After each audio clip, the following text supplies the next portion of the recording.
ये ओला welcome to my new blog गाइजहरू चडलाएर म फेरि पनि आइसकेँ है नयाँ ब्लग लिएर चाहिँ चडलाएर आइसकेँ के छ अनि आज हो नि त मेन दिन त आज हो गाइज चडलाएर भुटाल्ने दिन आज हो सबजनाले केमा हालिरहनु भयो राम्रोसित हाल्नुहोस् जति पनि दिन थियो जति पनि प्रतीक्षा थियो जति पनि वेटिङ थियो जति पनि कुरै थियो गाइजहरू त्यो सक्यो आजको दिनमा आएर सक्यो फागुन 21 गते आजको दिनमा आएर चट्टै सक्यो आजबाट अब है आजबाट अब चेन्ज हुन्छ कि हुँदैन भन्ने कुरो यहाँ आउँछ गाइजहरू है टक्लाएर दामी पाराले है गाइजहरू आज अब सबैजनाले आफ्नो कोहीले मन परेको मान्छेले दिइरह होला कोहीले कसलाई तर सक्दो गाइज है त्यत्रो आन्दोलन भयो त्यत्रो के भयो हाम्रो नेपालमा होइन अनेक भयो नि सबले देखाएको छ सबले थाहा छ त्यही भएर राम्रोसित भोट दिउँ चडलाएर है गाइजहरू हाम्रोलाई भन्दा नि राम्रोलाई दिउँ है घन्टीमा राम्रोसित घन्टी जिताउ गाइजहरू ओला ग्याङ गर्दै चिरिप्प परेर म चाहिँ दामी पाराले घाममा बसिरहेको छु गाइजहरू घाम चट्ट लागेको छ है चिरिक्कै यस्तो छ है फेरि नजाराहरू चाहिँ यहाँको त्यहाँ माथि डाँडा छ होइन अनि त्यहाँदेखि यतातिर पुरै घरहरू छ चट्ट लगाएर उतातिर चाहिँ चराहरू पनि छ तर दामी आज चाहिँ वाइल्ड मजाको घाम लागिरहेछ कि एकदम हुन्छ नि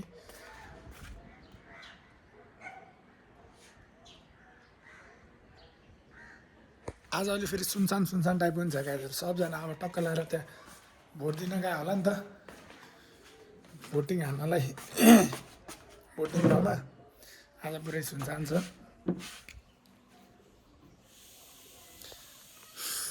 यस्तै हो उठेर फ्रेस भएर म नि बसिरहेको छु गाइजहरू चडलाएर है दामी पाराले दिउँ केही गर्नुपर्छ है केही गर्नै पऱ्यो नि ओला ग्याङ चडलाएर यस्तै हो है यस्तै हो लेट्स गो पार्टी पिपल यही ओला ग्याङ चडलाएर म फेरि पनि आइसकेको फेरि सिधै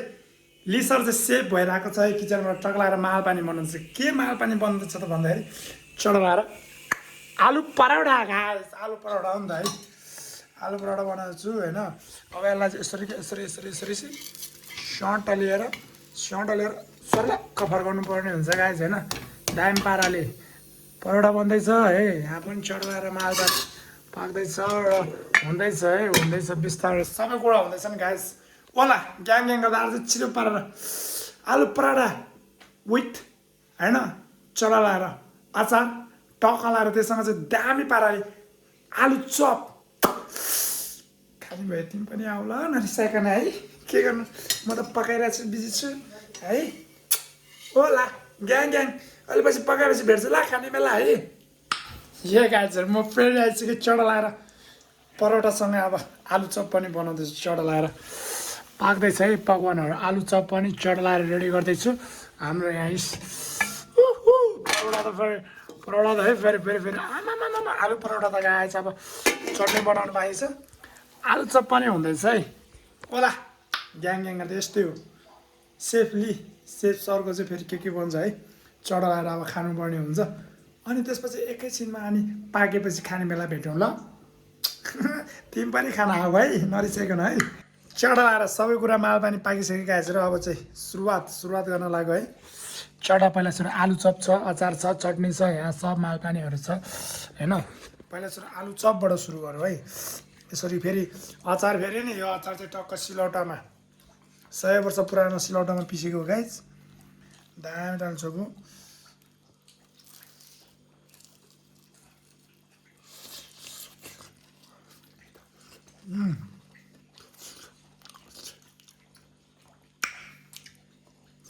दामी चस्से पिरो भएछ अचार पनि आलु चप त झन् दामी आएर गाइस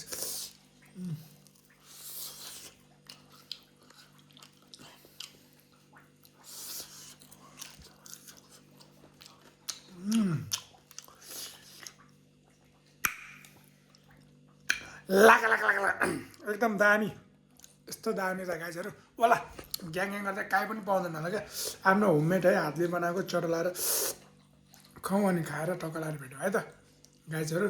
चढलाएर है ल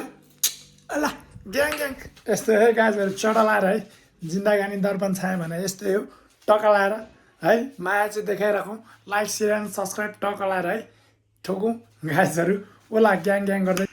C you in next video guys bye by